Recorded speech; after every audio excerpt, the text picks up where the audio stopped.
Sobre la raíz judía de la Eucaristía. Mi nombre es Fran Morera y voy a estar explicando en este segundo programa qué hizo Jesús en la cena pascual del año 33 de nuestra era. En el programa anterior explicamos cómo era la cena pascual judía, pero vemos que nos dice el Evangelio de San Lucas que llegado la Pascua del año 33 de la vida de Jesús, Jesús cuando se reúne con sus discípulos le dice: he deseado muchísimo celebrar esta Pascua con ustedes. Ese muchísimo nos da un énfasis de que esa noche va a ser especial a todas las noches. Y muchas veces celebramos la Eucaristía, pero no sabemos el origen, la raíz de esto que estamos celebrando. Y es tan importante porque Jesús va a ser la transición del antiguo pacto, de la celebración del antiguo pacto a la fiesta del nuevo pacto, precisamente en una cena pascual judía. Si ustedes siguieron el programa anterior, ya saben la dinámica de la cena pascual. El Señor mandó a preparar en un aposento alto, mandó a preparar todo lo necesario, que fueron los elementos que explicamos en el programa anterior. Solamente lo curioso es que en la cena pascual de Jesús, y lo explicaremos al final, no estaban invitadas las mujeres, y por una razón muy específica. Las mujeres participan de la cena pascual. En esa noche santa del año 33 de nuestra era, Jesús no invitó a las mujeres, solamente la celebró con sus apóstoles. Dice la tradición que Jesús celebró esta cena pascual en la casa de Juan Marcos, el evangelista Marcos, en el monte Sión, cerca del lugar donde hoy en día está el lugar conmemorativo llamado el cenáculo. Pues bien, cuando Jesús comenzó la cena pascual, la persona de que tenía que prender las velas, por supuesto, era la madre de la familia. El Evangelio no nos dice quién prendió las velas. Muchas personas piensan que el Evangelio es que los apóstoles andaban con el celular detrás de Cristo grabando todo lo que Cristo decía. Y muy al contrario, dice el último versículo del Evangelio de San Juan: muchas otras cosas hizo Jesús que no está escrito en este libro. Porque si lo fuéramos a escribir en los libros, todo lo que dijo Jesús no cabrían en todos los libros del mundo. Así que contrariamente a lo que piensan los protestantes, todo lo que hizo Jesús no está escrito. Hay solamente escrito lo esencial para nuestra salvación y lo que los apóstoles consideraron que era importante que nosotros supiéramos. Por eso hay detalles de la cena pascual que no se mencionan, porque los evangelistas asumen que los que están leyendo en el siglo I y II esos evangelios conocían la dinámica de la cena pascual. No sabemos quién prendió las velas, pero eso no quita, las mujeres estaban celebrando en la misma casa la cena pascual. Puede haber sido la Virgen María, puede haber sido la madre de Juan Marcos. Alguna de las mujeres prendió las velas. ¿Quién hizo? Y a mí me gusta siempre hacer esa pregunta porque es una pregunta de sentido común. ¿Quién hizo la pregunta de por qué esta noche es diferente a todas las noches? Por supuesto que la hizo Juan. Quien hacía la pregunta era el más joven de la casa. Entre los 12 apóstoles, el más joven era Juan. Y definitivamente Juan tiene que haber hecho la pregunta. ¿Y quién presidió? El Señor. ¿Por qué eres mayor? No porque eres mayor, porque eres más importante, porque eres el maestro, él es el rabí, él es el Señor. Y él presidió la cena pascual. Y Juan le preguntó a Jesús: ¿por qué esta noche es diferente de todas las noches? Y Jesús, que era un judío que te cumplía la ley, porque vino a cumplir la ley, realizó todo el Hagadá que nosotros hemos explicado anteriormente. Jesús le explicó a Juan por qué esa noche es diferente de todas las noches. Jesús se lavaría las manos, Jesús usaría la copa de la bendición. Bendito sea Señor por esta copa, fruto de la vid y del trabajo del hombre. Jesús comería las hierbas amargas, comería el jaroset. Jesús tomaría la segunda copa, la copa de las plagas. Y en este momento los apóstoles, en el año 33, se dirigirían a la cena normal, pudiéramos decir, que no era litúrgica. Curiosamente, dado a la pintura de Leonardo da Vinci, siempre se pone en la última cena Jesús en el centro, y eso es un error de la época barroca y de los grandes pintores renacentistas. Él, que preside la mesa judía, se sienta en el lado derecho de la mesa. Se sienta en el lado derecho de la mesa y todo lo demás acá, contrariamente a lo que nosotros pues pensamos. Pero fueron a esta mesa, se sentaron todos, se reclinaron, que era la forma en que se comía en ese momento, reclinados en unas mesas, unas sillas largas, y comenzó la comida normal. Muy interesante, el cordero, que es el centro de la Pascua, no aparece en el Evangelio. En el Evangelio aparecen los panes, aparece el vino, pero el cordero no aparece. ¿Por qué el cordero no aparece?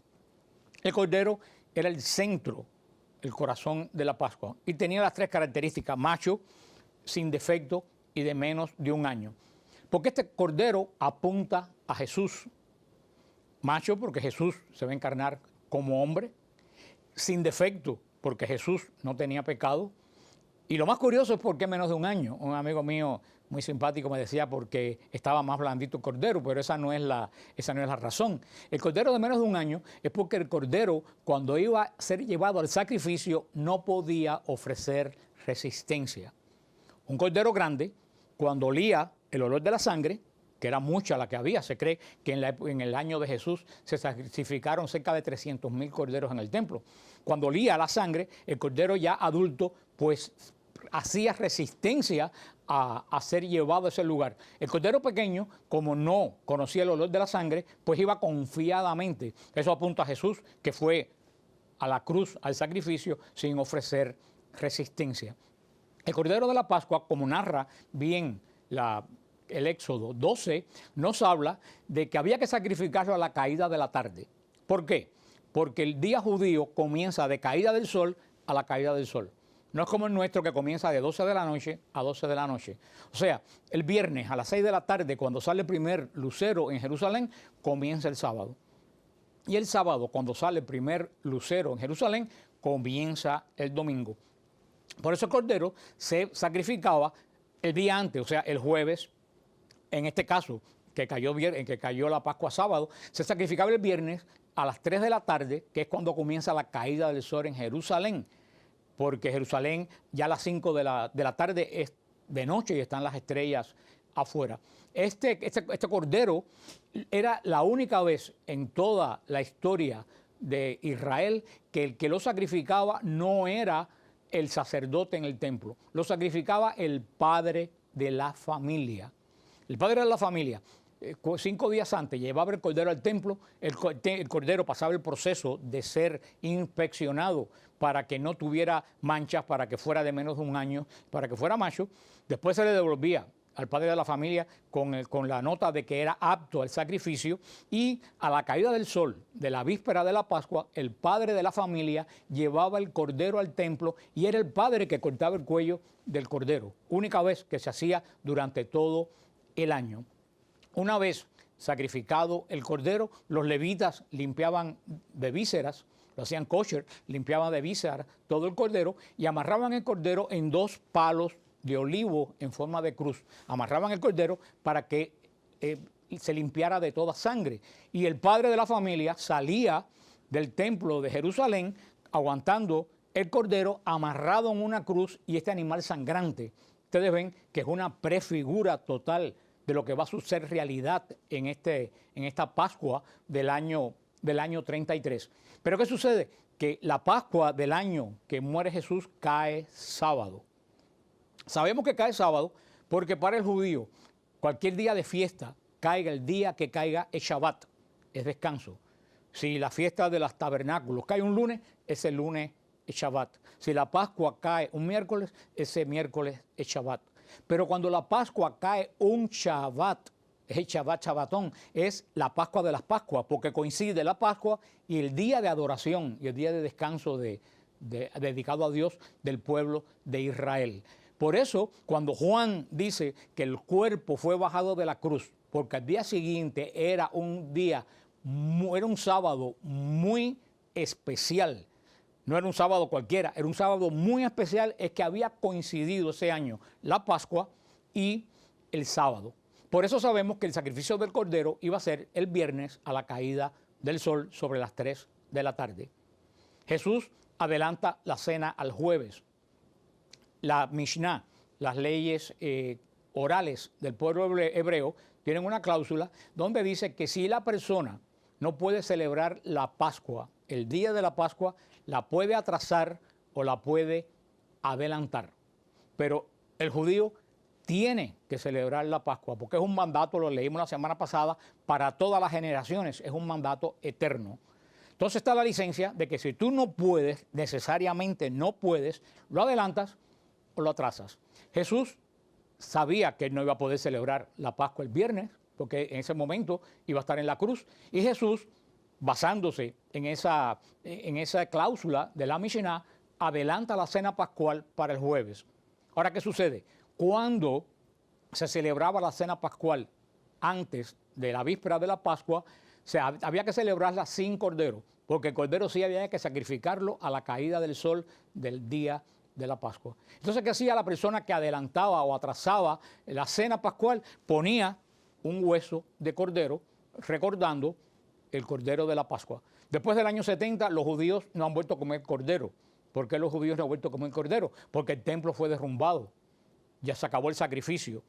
Por eso los judíos, desde el año 70 de nuestra era hasta el momento, lo que ponen en la cena pascual es un hueso, en recuerdo del cordero de la Pascua. Por eso el cordero no está en ninguna escritura, aparece, porque Jesús no tuvo el cordero basándose que él celebró anticipadamente la Pascua. Por eso todos se retiraron a la mesa donde estaba la comida, digamos, de fiesta. Era un ambiente de fiesta, la Pascua judía es hermosa. Se hacen en esa mesa unos cantos, se cantan unos cantos con gran alegría y con un entusiasmo espectacular cuando uno ve una Pascua judía en Jerusalén. Una Pascua, una celebración muy alegre. Jesús se sentó con sus apóstoles a comer la Pascua y en el medio de esta alegría, Jesús pues dice algo que va a enturbiar la alegría, la emotividad de ese momento. Jesús dice sencillamente, uno de ustedes me va a entregar. Y yo me imagino que eso caería pues prácticamente como una bomba en el medio de los íntimos de Jesús celebrando la fiesta especial del pueblo judío. Por eso todos comienzan a preguntar, pero ¿seré yo? Y Pedro, todos sabemos la historia, Pedro hace señas a Juan y Juan le pregunta, dime quién es, y Jesús dice, el que moja el pan conmigo en esta noche. Pero hay un pequeño problema. Todos estaban mojando el pan porque no comían como nosotros con cubiertos, ellos comían con el pan, comían las ensaladas, todos estábamos mojando el pan con Jesús, lo que vino a decir de cierta forma que todos en algún momento, de una forma o de otra, traicionamos a Jesús. Judas, para no quedar atrás, también preguntó, ¿seré yo? Y el Señor le dijo, tú lo has dicho lo que vas a hacer, hazlo pronto. Y en ese momento Judas abandonó la cena pascual. Muchos dicen, bueno, ¿por qué los apóstoles no se dieron cuenta de que dijo Jesús? Porque una de las características de la Pascua es que había que hacer limosnas en un sentido mucho más grande que las limosnas que los judíos hacían durante el año. Y Judas era el encargado de la bolsa. Todos me imagino que pensarían que el Señor le dijo a Judas, lo que vas a hacer, repartir las limosnas, hazlo ya. Pero el libro, la palabra de Dios, dice algo que para mí es estremecedor. Cuando dice que en ese momento Satanás entró en Judas. Se nos habla que Jesús libera de los demonios, pero nunca se nos habla en el Evangelio en qué momento una persona es poseída. Sabemos que en ese momento toda la voluntad de Judas fue poseída por Satanás. Mira qué interesante. Lo primero que hace Judas cuando Satanás entra en él es salir corriendo de la primera Eucaristía. Judas no recibió la Eucaristía. Judas se fue antes. Me recuerda, queridos hermanos, siendo un pequeño paréntesis, a las personas que en la Eucaristía se van antes que se acabe. Si tú eres uno de los que te vas antes que se acaba la Eucaristía corriendo, recuérdate que el primero que hizo eso fue Judas, y dice que lo hizo porque Satanás entró en él. Así que más vale a nosotros los católicos que estemos hasta que se acabe la Eucaristía. No entiendo qué apuro por abandonar la casa de de Dios. Pero eso fue una pequeña recomendación para los que salen corriendo después de la comunión. Pues, terminado ese mal rato que me imagino que pasarían los apóstoles en esta cena, y cuando Jesús dice que uno lo va a entregar, regresaron a la mesa litúrgica de la comida pascual. Me imagino que todos buscaron por la casa el aficomen. No nos lo dice la Escritura, porque eso estaba ya, las personas que recibieron el Evangelio, conocían la liturgia judía, recibieron el aficomen. Acuérdense que les dije que nadie puede cambiar ni una frase, la letra del Hagadá, nadie lo puede cambiar, ni el ceder, ni el orden. Tienen que seguir. Esta liturgia que se celebra hoy posiblemente proviene del Segundo Templo, de la época de Jesús. Este libro es un libro judío que yo compré en Jerusalén. O sea que más o menos lo que estamos viendo aquí es lo que Jesús hizo, porque la liturgia no se puede cambiar, porque la liturgia es de Dios, y la liturgia en el judaísmo no se puede alterar, porque el Señor da las pautas de cómo quiere que ésta sea para que les sea agradable. Trajeron el pan, el que lo encontró, y en este momento es cuando Jesús va a hacer algo totalmente diferente. A Jesús le traen el segundo pan. Jesús lo que tenía que hacer era partir el pan y dárselo a los demás, pero Jesús lo que va a hacer en ese momento, se sale del Hagadá, se sale del ceder. Jesús va a tomar el pan y va a decir no las palabras litúrgicas, va a decir tomad y comed, esto es mi cuerpo. Yo me imagino que eso verdaderamente habrá asombrado a los apóstoles, que alguien se atreva a cambiar el Hagadá. Y uno dice, ¿cómo Jesús se atrevió a cambiar el Hagadá? Si usted dijo anteriormente de que el Hagadá no se puede cambiar. Jesús lo cambió porque eres el dueño de la liturgia. La liturgia del Señor, eres el único que la puede alterar, o quien ocupa su autoridad en la tierra. Por eso Jesús, los apóstoles tienen que haber sentido extraño que Jesús usara. Y fíjense, de los 3 panes, tenemos el segundo pan. El segundo pan, si pensamos que los 3 panes simbolizan la Trinidad, el segundo simboliza a Cristo. Jesús va a coger el segundo pan y va a decir, esto es mi cuerpo. Algunos hermanos de otras denominaciones y sectas cristianas dicen que esto es una forma de decir, porque Jesús dijo, yo soy la puerta, y Jesús dijo, yo soy la luz, y nadie toma literalmente que Jesús es una puerta, sino que está hablando en sentido simbólico. Pero esto demuestra que nuestros queridos hermanos, aparte que no conocen la Escritura, pues tampoco conocen gramática. Porque cuando Jesús dice, yo soy la puerta, cuando yo estudié en la escuela, no sé si todavía no habrán cambiado la gramática, espero que no la hayan cambiado, cuando dice, yo soy la puerta, la oración se compone de sujeto y predicado. Yo soy la puerta, el sujeto es yo, el sujeto es Cristo, y el predicado, soy la puerta. El predicado describe al sujeto, según las reglas gramaticales. Jesús ahí se está describiendo como una puerta, porque eres el sujeto, y el predicado dice, soy la puerta. Pero en la última cena, Jesús no dice, el pan soy yo. En la última cena Jesús dice, esto es mi cuerpo. Si vamos a la construcción gramatical, el sujeto es el pan y el predicado es mi cuerpo. Y el predicado describe al sujeto. Luego, entonces Jesús está diciendo, este pan es mi cuerpo. Totalmente opuesto a cuando Él dice, yo soy la luz o yo soy la puerta. Y en ese momento yo me imagino que los discípulos se habrán acordado del discurso más duro que Jesús dio en sus 3 años de experiencia mesiánica, que está en San Juan 6, del capítulo 52 en adelante. Y yo les recomiendo que todos debemos meditar en San Juan 6. El capítulo es muy largo, es el capítulo más hermoso de San Juan, pero yo quiero detenerme en la frase que dice Jesús. Jesús comienza en San Juan 6, comienza de cierta forma insultando a los judíos. ¿Por qué comienza insultando a los judíos? Porque para el judío la fiesta principal, por supuesto la acabamos de ver, es la Pascua. Pero el hecho trascendental que proviene de la Pascua es que es el único pueblo que Dios le ha dado comida durante 40 años por el desierto. Ellos estaban orgullosos de que el Señor los alimentó con pan bajado del cielo durante 40 años. ¿Y qué le dice Jesús? Los padres de ustedes comieron el maná y se murieron. En otras palabras, le dijo, tanto cuento, si Jesús hubiera sido cubano, le hubiera dicho, tanto cuento con el maná y se murieron. O sea que eso fue un insulto de cierta forma para los judíos. Pero Jesús ahora le dice, yo soy el pan vivo bajado del cielo. Yo soy el verdadero maná. Los padres de ustedes se murieron, pero el que coma de este pan, que soy yo, vivirá para siempre.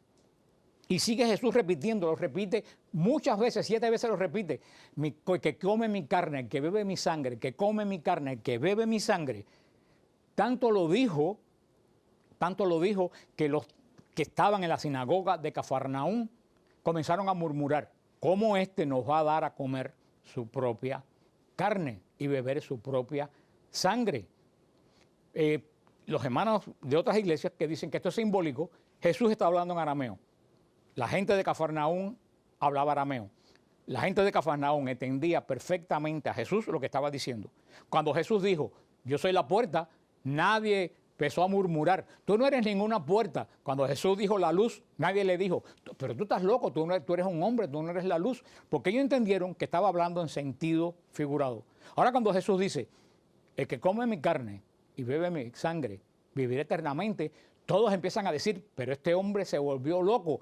Duro es lo que dice este hombre. ¿Por qué los judíos comentaban eso? Porque ellos entendieron literalmente que Jesús decía que a él había que comérselo. Y eso era imposible. Y sigue siendo imposible para el que no es espiritual. Algunos hermanos de otras iglesias se burlan de nosotros diciendo que somos caníbales.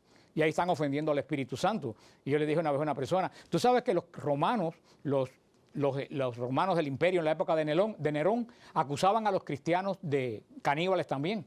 Y por eso los sacrificaban. ¿Y tú sabes por qué lo acusaban de caníbales? Porque cuando le preguntaban en el interrogatorio, ¿cuál es el centro de la vida de ustedes? Ellos decían, comemos y tomamos la sangre del Hijo de Dios. Y ellos entendían que mataban a un niño.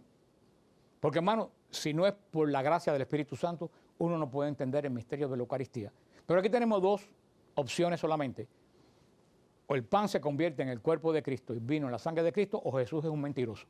Y si es un mentiroso, Jesús no es Dios, entonces estamos aquí absolutamente todo demás y no va a haber más diezmo. Porque Jesús no puede mentir. Pero volviendo al discurso de San Juan 6, cuando los judíos empiezan a murmurar, esto es imposible de que pueda suceder, el Señor dice, en verdad les digo, quien no come mi cuerpo y bebe mi sangre, no tiene vida eterna. Y yo no lo resucitaré en el último día, porque mi carne es comida verdadera y mi sangre bebida verdadera. Si tú eres de otra iglesia y estás viendo este programa, busca tu Biblia Reina Valera para que veas qué dice Jesús en tu Biblia protestante. Mi carne es comida verdadera. Ahora explícame, ¿Jesús mintió? Y no me vengas con traducciones porque ustedes son fundamentalistas y ustedes dicen que la cosa como está escrita tiene que ser. Lo entendieron, los discípulos lo entendieron, los seguidores de Jesús lo entendieron y Jesús perdió a casi todos sus seguidores. Lo abandonaron, dijeron, este hombre se volvió loco. Cuando Jesús mira que todo el mundo se fue el discurso, entre comillas, del gran fracaso de Jesús, ve que están los 12 apóstoles reunidos y le dice el Señor, le dice a los discípulos, ¿ustedes se quedan o se van? Siempre el Señor ha explicado las parábolas. ¿Se acuerdan la parábola de las semillas? El Señor le explicó. Ahora le dice, ¿ustedes se quedan o se van? Cristo no explica, la Eucaristía no se explica. ¿La aceptas o te vas? Ahora, si te vas, no vas a tener vida eterna. Lo dice el Señor en Juan 6, no lo digo yo. Y Pedro contestó, ¿a dónde vamos a ir que hayan palabras de vida eterna? Pedro dijo, no entiendo nada, pero si tú lo dices, es cierto. Esa es la fe de la iglesia. Y Jesús le comenta, si ahora ustedes no creen lo que yo les dije, que esto es mi carne, ¿cómo ustedes van a creer cuando me vean a mí subir a los cielos? El Señor pone en sintonía 2 hechos, la comunión y la ascensión. Si tú no crees en la comunión, tú no crees que Jesús es Dios. Si tú no crees que en la Eucaristía, tú menos puedes creer que Jesús subió entre trompetas al cielo y en gloria. La ascensión pasó. Realmente, eso todos los cristianos lo creemos, la Eucaristía es tan cierta como la ascensión. Ese discurso que vamos a ampliar en el próximo capítulo tiene un gran sentido, tiene un gran mensaje cuando vamos a las palabras griegas que utilizaron. Porque aunque Jesús hablaba arameo, el Evangelio de Juan, el Evangelio de Lucas, Mateo, fueron escritos en griego, que era el idioma, como hoy en día es el inglés, era el idioma universal. Y por eso tenemos que ir al original griego para entender qué es lo que dijo Jesús y cómo esto afecta la última cena. Porque es en la última cena cuando los discípulos entendieron lo que el Señor dijo en la sinagoga de Cafarnaúm. Hermano, el que entiende esto es el que se queda, no es el que se va. Si ustedes se han quedado en la Iglesia Católica, aunque no la entiendan, dele gracias a Dios, ustedes son de los escogidos.